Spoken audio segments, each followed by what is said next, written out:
기도하겠습니다. 우리가 살아가면서 수없이 많은 사건이 있는데 그 사건 속에서 영혼을 희생시켜 그 사건 하나하나 풀어내고 이겨내는 힘이 있나? 아니면 영혼을 죽여서 사건에 매여 평생의 고통과 아픔 속에 살고 있는지 되돌아보게 도와주옵소서. 예수님의 이름으로 기도했습니다. 아멘. 하나님 말씀은 로마서 5장 15절 한 절만 읽겠습니다.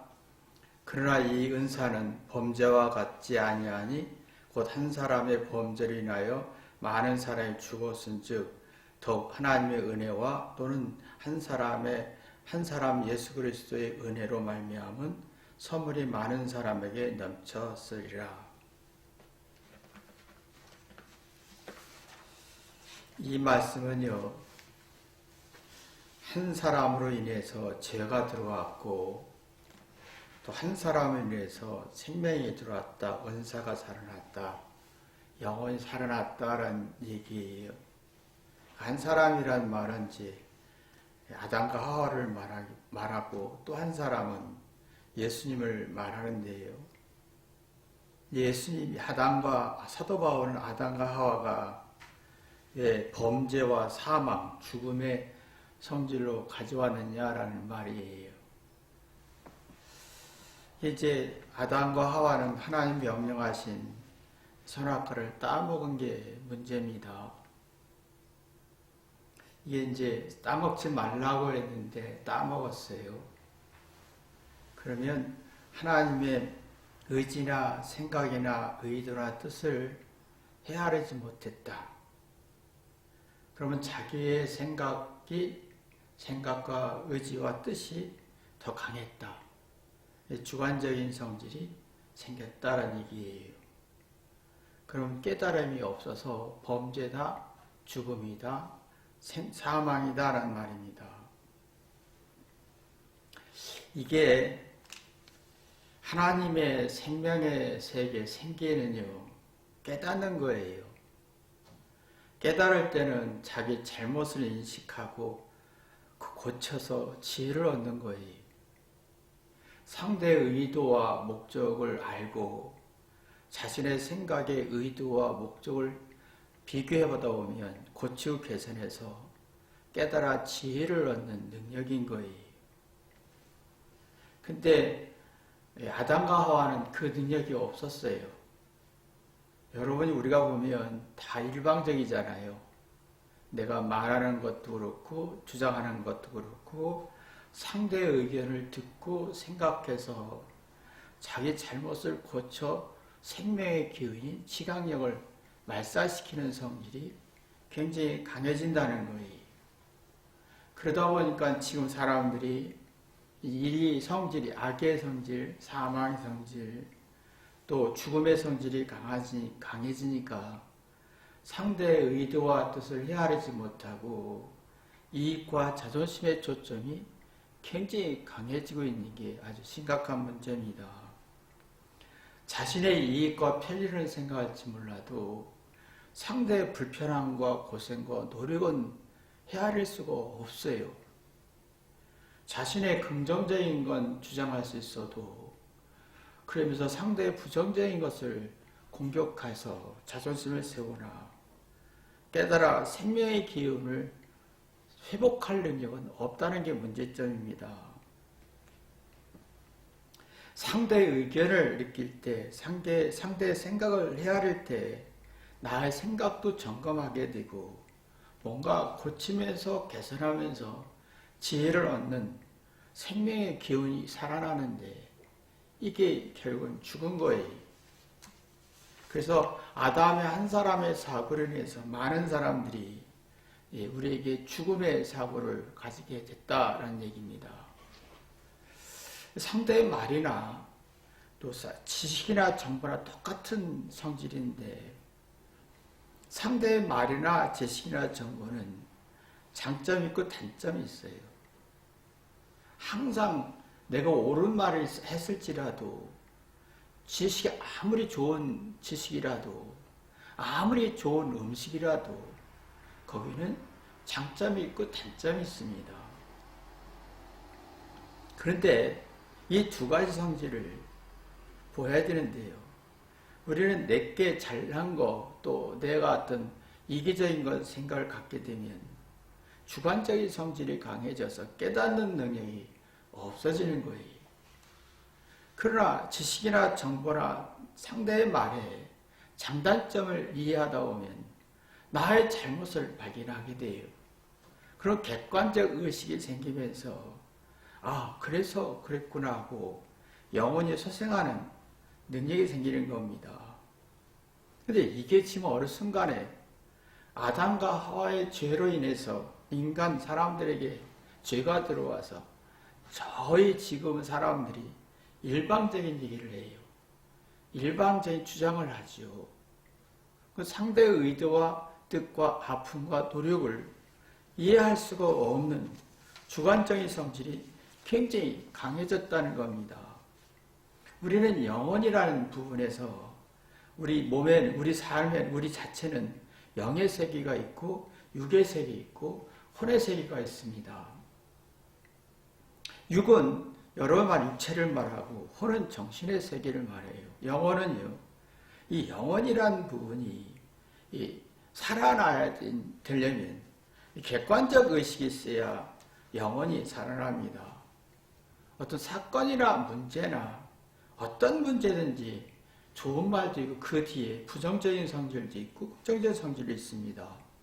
지식도 정보도 언제나 완벽하지 않아요. 부정적인 성질이 있고 긍정적인 성질이 있습니다. 근데 하나님을 사랑하고 상대를 존중하면 자기 부정적인 걸 인식하게 됩니다. 그리고 자기의 긍정적인 좋은 면은 은혜다라고 여겨지고 그 은혜로 여길 때는 그 재능이, 은사가 엄청나게 발전하게 되는 겁니다. 그러면서 객관적인 균형, 내 잘못할 수도 있고 잘할 수 있는 균형을 잡게 됩니다. 그러면 나 자신을 먼저 보고 상대를 먼저 보는, 내 잘못을 먼저 보고 상대의 좋은 면을 바라보는 균형 잡힌 생각을 할 수가 있는 거예요. 이것이 이제 영혼이 소생한다라는 얘기예요.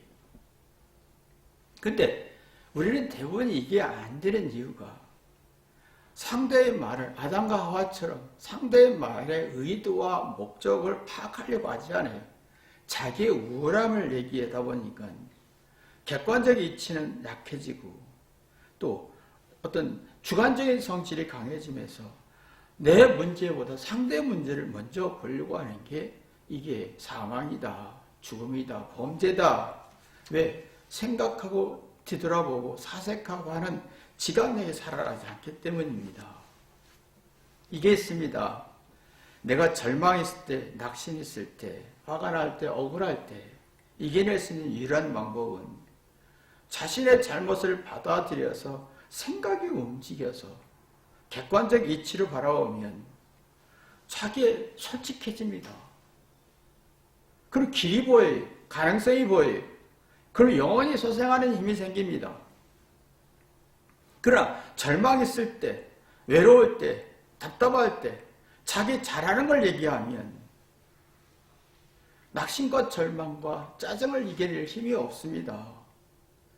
내가 얼마나 노력했는데, 내가 얼마나 말했는데, 내가 정당하고 똑똑한 말을 했는데 주장만 하면 억울하고 억울한 것밖에 없습니다. 그러면 이제 범죄가 되고 사망이 되고 죽음이 되는 겁니다. 다윗은요, 언제나 어려운 상황이나 절박한 상황이나 정말 죽음 앞에 있는 상황이 있을 때도 하나님께 이 문제를 해결해 달라고 요구한 적이 없습니다. 언제나 자기 죄를 회개하면서 영혼을 소생시켜 보니까 올바로 파악이 되는 거예요. 이게 의의 길이라는 거죠. 그게 이제 시편 23편에 나오는 얘기입니다.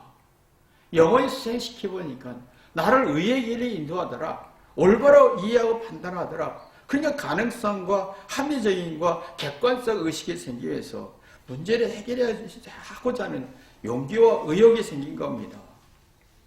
문제를 해결하기 전보다는 다윗은 그 문제를 내가 어떻게 볼 거냐, 영원히 소생해서 그 문제를 어떻게 볼 거냐는 게 초점이었습니다. 이게 이제 다윗이었는데 우리는 누구나 잘못할 수 있습니다. 화낼 수도 있고 실수할 수도 있고 후회할 수도 있고 짜증을 낼 수 있고 정말 잘못 100% 할 수 있습니다. 그러나 잘못했을 때 그 후에 그 문제를 내가 내 영혼을 수생시켜서 해결하려고 하는 거냐?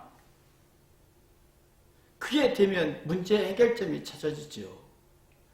그러나 그게 안 될 경우에 화냈고 성질냈다 화냈다 이 후회 속에서 죄의식과 열등감의 수치심에 원망과 불평만 발전하고 문제의 시시비를 따지나 영혼은 죽는 성질을 갖게 되는 겁니다. 그러면 이게 자만심이 만들어지는 거예요. 영혼은 죽고 자만심이 만들어지면서 내가 얼마나 노력했는데, 내가 얼마나 최선을 다했는데, 내가 얼마나 정당한 말을 했는데 틀린 말 하지 않았다. 그런 문제 해결점은 없다는 거예요.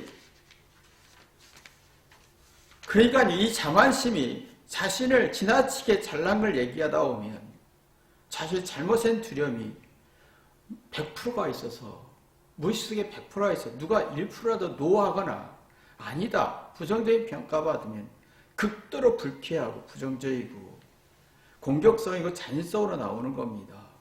그러면 생각하고 이해하고 생명의 기운이 둔화되면서 마음과 생각이 붕괴되고 살이 분별이 안 되고 정신적으로 무너지고 또 영원히 죽는, 그러면 자꾸 이제 자기가 영원히 죽으니까 사람이 무서워지는 거예요. 상대가 어떻게 생각할까? 상대가 어떻게 말할까? 어떻게 부정적 피할? 이걸 막 고민하게 되는 거지요. 저는 이걸 뒤돌아보면서 우리가 평생에 한 번도 영혼의 기능, 영혼의 성질, 영혼을 수생시켜서 살아본 적이 있나라는 생각이 듭니다. 이게 안 되니까 영원히 어떤 문제가 생겼을 때, 내가 절망했을 때, 실수했을 때, 실수는 중요하지 않습니다. 잘못도 중요하지 않습니다. 화와 짜증내는 것도 중요하지 않습니다. 근데 그 문제 뒤에 내가 회개해서 영혼을 쇠퇴시켜서 그 문제의 잘못을 되돌아볼 수 있겠냐라는 거예요. 이게 없으면 막 불안하고 두려워서 긍정적인 초점이 됩니다. 사람들이 나한테 긍정적인 말을 해줘야 돼. 이게 긍정적인 기대와 바라고 생각하는 게 가장 강해지는데, 문제는 상대로부터 긍정적인 걸 원할 때 나는 부정적인 성질이 굉장히 강해진다는 겁니다. 문제는 해결할 수 없어요. 영혼은 죽어가고 있고. 그래서 아담과 하와의 핵심이 뭐냐면 하나님이 명령에 대해서 하나님의 명령의 의도를 이해하지 못하고 자기 주관적인 성질이 너무 강한 게 문제지요. 그래서 영원히 수생하지 않았다는 거예요. 그럼 잘못에 대한 두려움이 많아지고 영혼을 경험해 본 적이 없는 거예요. 그러면 사람이 육신과 정신만 있는 거예요. 그럼 심리적 불안하게 되면 정신적 불안이 생겨서 영혼의 힘이 정신을 지배해서 마음도 지배하고 육체도 지배하는 힘이 있어야 되는데 그 힘이 없는 거예요.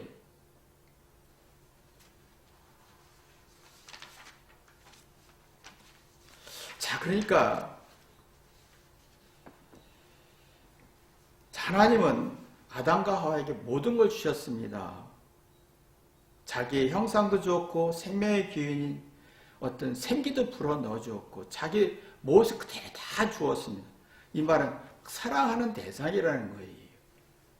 근데 사랑을 받았지만 아담과 하와는 회개하지 않습니다. 하나님의 의도를 이해하려고 하지 않습니다. 자기의 주관적인 성질이 강하다 보니 의의 길로 가지 못했어요. 올바로 이해하고 판단을 깨닫는 능력이 없다는 거죠. 그러면 자만심이 굉장히 발전합니다. 그 지금 아이들이 심각한 게 자기가 사랑을 받았어요. 부모로부터 사랑을 받았어요. 선생님으로부터 칭찬을 받았어요. 잘했어요. 칭찬을 받았어요. 그러나 그들은 더 회개해서 선생님의 의도를 이해하기보다도 자기 잘난 걸 더 주장한 자만심 속에서 주장이 되는, 맞다고 해야 되고 칭찬해 줘야 되는 목숨을 겁니다. 근데 문제는 잘못이란 두려움에 열등감에 살게 되는 거예요. 그러면 육신이 늙어가고 정신적 혼은 불완전해져서 영혼이 죽는 거예요. 아주 이게 심각한 현실이죠. 그러니까 이게 보니까 예수 사도 바울이 생각할 때 아담이 죄로 인해서 참 많은 사람들이 죽어가는, 또 아담의 성질이, 아담의 사고가, 아담의 가치관이 너무 많은 거예요. 그러니까 이게 심각한 문제를 갖게 했지요. 사랑을 받으면 받을수록 왜 자만심이 생기냐는 거예요. 사랑을 받으면 받을수록 회개해서 자기 잘못을 고쳐서 객관적 의식 속에 영원히 소생시키는 능력이 필요한데 이 기능이 죽었다는 거지요. 그러면 사람들이, 아이들이 말하는 게, 난 최선을 다했어, 열심히 살았어, 나는 똑똑해, 100점 맞았어, 난 노력했어, 주장 강하지만 하나님과 부모, 상대의 의견을 이해할 힘이 없는 거예요. 겉은 화려하고 똑똑하고 우월하지만 1%라도 누가 부정적이고 노하면 100% 분노하고 절망하고 죽음의 사고로 가는 것을 봅니다. 그러니까 우리가 보면 긍정적이고 좋은 감정을 갖는 게 아니라 그냥 부정적이고 화만 계속 지옥을 만드는 걸 봅니다. 15절에 또 한 가지 아담 얘기를 하면서 예수님 얘기를 합니다. 예수님 명령에 순종했다. 이 순종이라는 게 그리 쉽지 않습니다. 하나님의 의도와 뜻을, 목적을 이해하면, 하나님은 사람을 사랑하겠다는 순수한 사랑이었어요. 그 사랑을 이해해보니 예수님 입장에서는 자기의 문제점을, 그러다 보니까, 고치다 보니까 이게 하나님의 의도를 이해되고 사랑을 느껴서 십자의 고통을 감당할 수가 있었던 거예요. 근데 이게 있어야 되는 게 뭐냐면, 부모가 자녀를 사랑합니다. 그럼 자녀는 부모의 순수한 사랑 앞에 부모의 의도를 이해하게 되면 자기 잘못을 고치고 회개하면서 고치면서 자기 인생의 고난과 아픔을 감당하고 이겨낼 희열을 만들어내는 겁니다. 그게 은혜다. 이런 능력이 있으면 여기 15절, 16절, 17절 말씀처럼 내가 은사를 발견할 수가 있다는 얘기, 영원히 수생하면서 은사를 발견할 수 있다. 그러면 내가요, 올바른 이해할 수가 있죠. 부모가 말할 때, 선생님이 말할 때, 선배가 말할 때, 경험자가 말했을 때 자기 잘난 얘기를 안 합니다. 자기의 문제점을 보기 시작하죠. 그러면 내가 지혜가 나고 감당할 힘이 생기는 거예요. 영원히 세상하는 그럼 의의 길을 가게 돼. 지금은 말할 때 오면 상대가 말하지요. 상대의 약점을 공격하고 자기 잘난 얘기를 막 하려고 길을 씁니다. 그게 올바로 이해할 힘이 없고 영원히 소생할 힘도 없고, 그러면 자신감과 용기와 어떤 용감함이 상실되고, 그러니까 막 자존심 기싸움에 불쾌함에 말에 힘이 드는 거예요.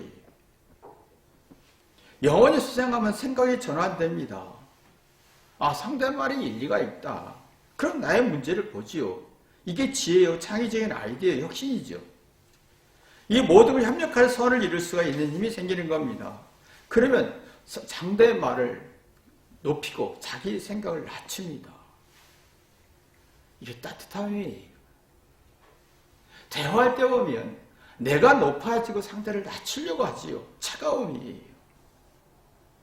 생각이 살아나지 않아요.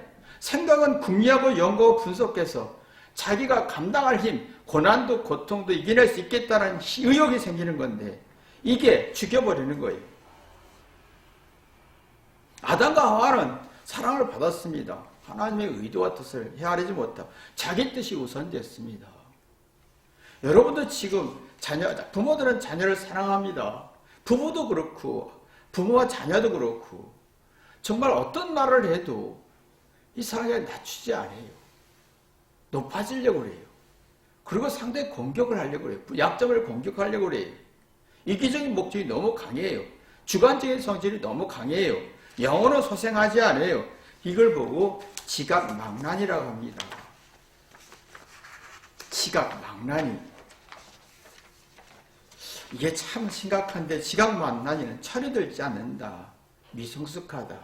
상대를 헤아리고 이해할 의미 없다. 자기 멋대로 기분대로 화내면 화내고 싶고 성질내면 성질내고 싶은 주장은 강한데 깨닫는 능력이 없고 주장은 강한데 객관적으로 이해할 능력이 없고 상대의 의도를 이해할 힘이 없고 상대의 어떤 문제점만 공격하려고 하는 자만심과 같은 겁니다.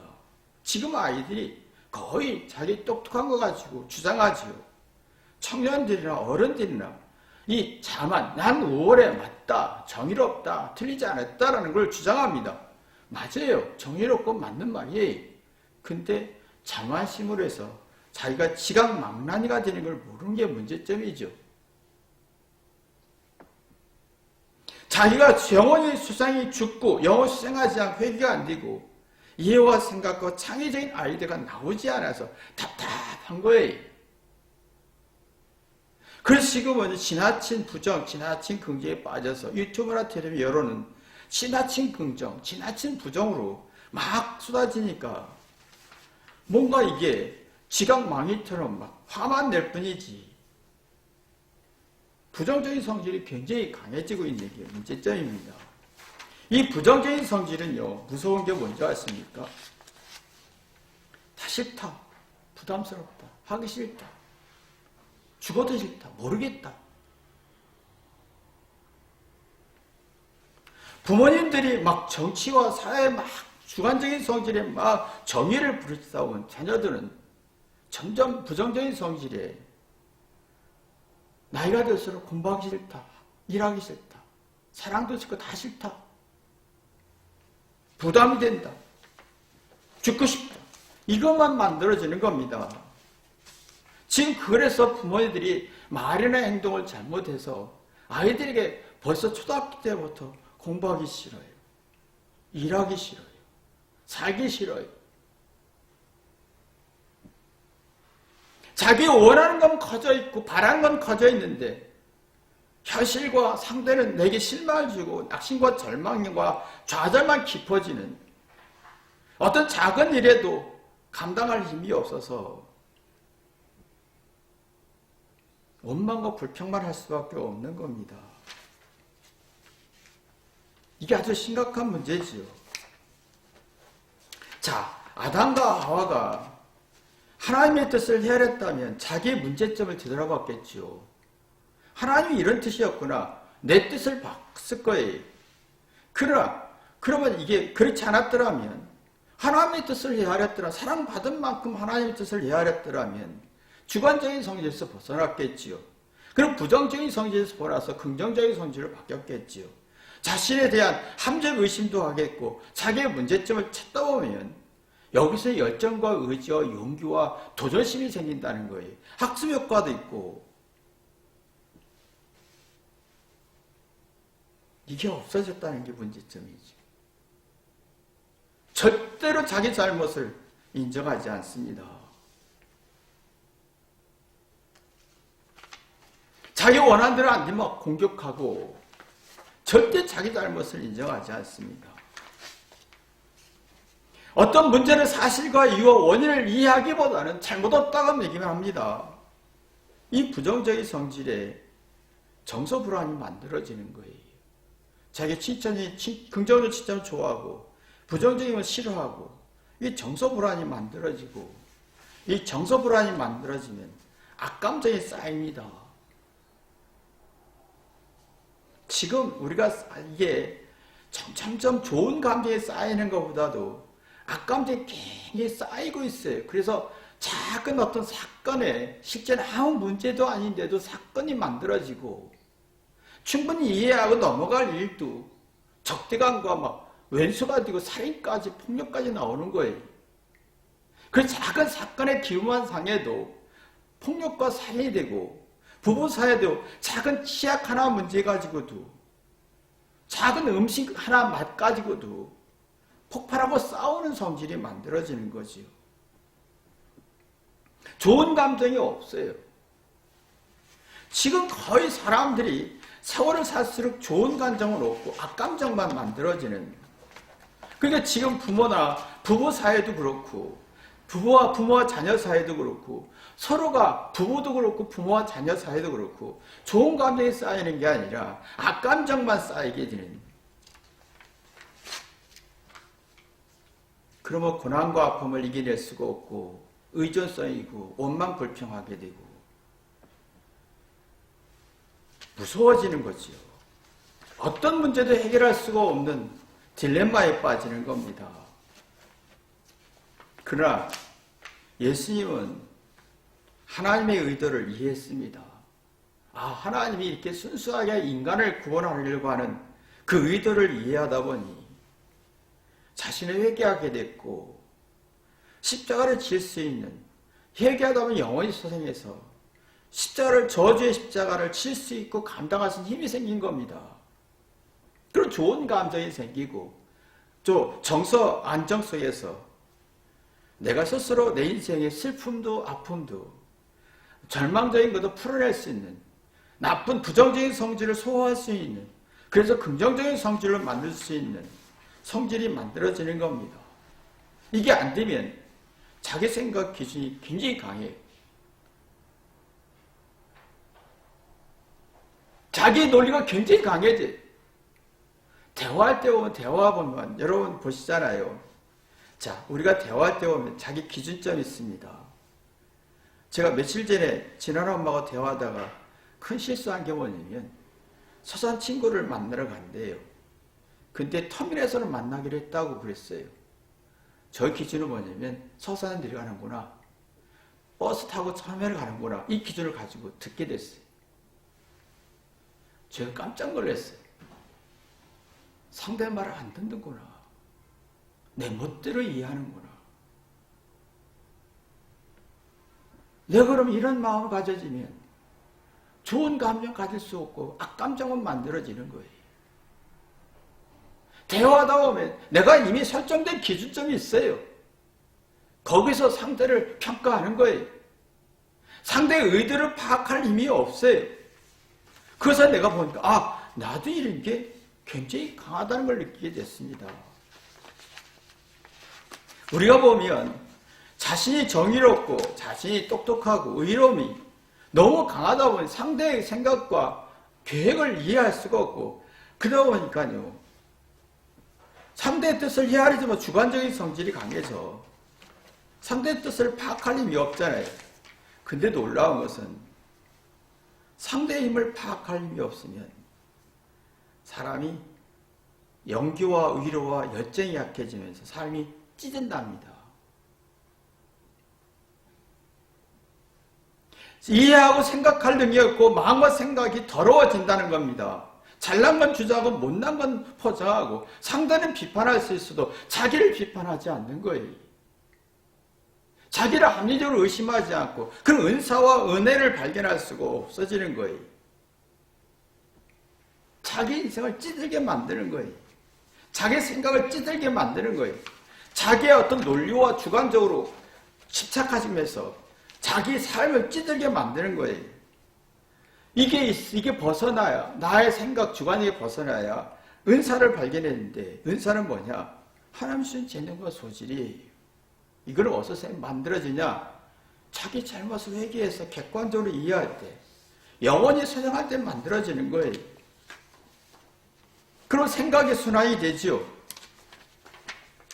여러분요, 누구하고 경쟁하지 않습니다. 모든 잘잘못을 통해서 학습 효과를 얻습니다. 생각의 순환이 됩니다.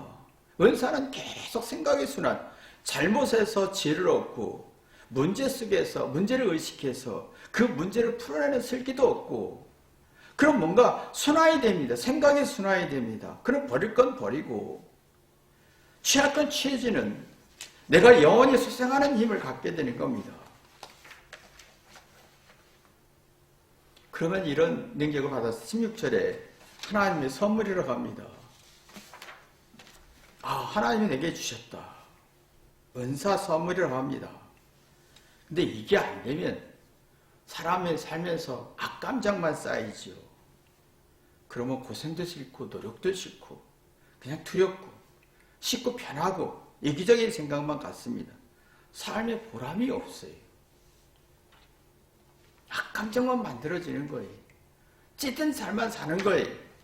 요구하고 바라는 건 커지는데 그 욕구만 발전하고 마음의 효력이 엎떨어져서 외로워지는 거예요. 우울해지는 거예요. 살아갈수록 외롭고 우울해지고 섭섭하고 악감정만 계속 만들어지다 보니까 삶이 스스로 허망해지게 되는 것이죠. 그러니까 아담이 이러면요. 아담과 하와가 이 결과가 가인, 아담과 아담의 아들인 가인 후손이 그겁니다. 대단한 능력이 있었어요. 좋은 조건이 있었어요. 마음과 생각이 굳어지니 정신적 고통이 너무 심했어요. 영혼이 죽었어. 영혼이 움직이지 않는 거예요. 그래서 여자들을 통과하면서 스트레스 풀고 살인까지 폭력성에서 살인까지 하면서 스트레스 풀고 지금 현대인들이 이 구조잖아요. 좋은 조건이 있고 행복한 조건이 있어도 영혼을 소생할 힘이 없어요. 악감정만 만들어지는 거예요. 그러면 내가 두려워서 강한 자가 되고 싶죠. 똑똑한 사람 되고 싶죠. 주관적인 성질이 강하죠. 내가 맞아. 내가 정의로운 사람이야. 강한 자가 되고 싶죠. 똑똑한 사람 되고 싶고 정의로운 사람 되고 싶고 내가 옳다 맞다 따지죠. 근데 마음은 피해망상에 빠진답니다. 누가 나를 무시하지 않을까? 누가 나를 오해하지 않을까? 틀리다 하지 않을까? 내 감정을 부정하지 않을까? 내 주장을 불신하지 않을까? 악감정만, 망상과 악감정만 만들어지는 거예요.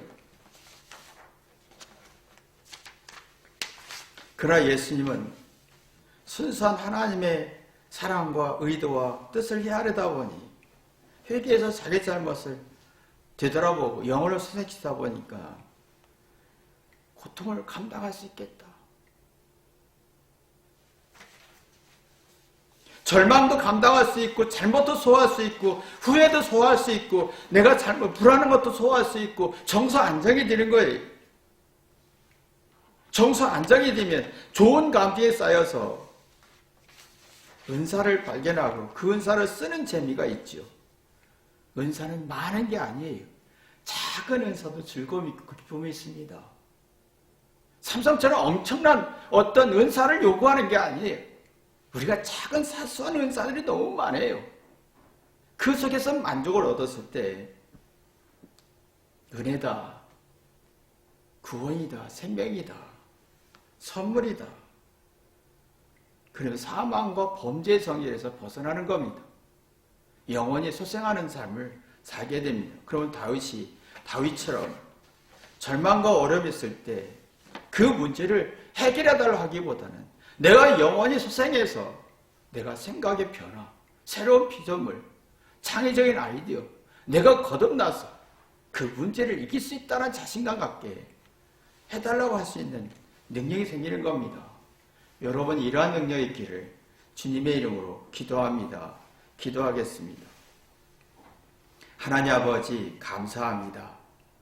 내가 삶에서 수없이 많은 사건을 겪습니다. 겪으면 겪을수록 내가 영원히 소생해서 이겨내나 은사를 발견하나 은혜로 여기나 세상이 두렵지 않나 세상을 두려워하지 않는 힘이 있게 도와주옵소서. 예수님의 이름으로 기도했습니다. 아멘.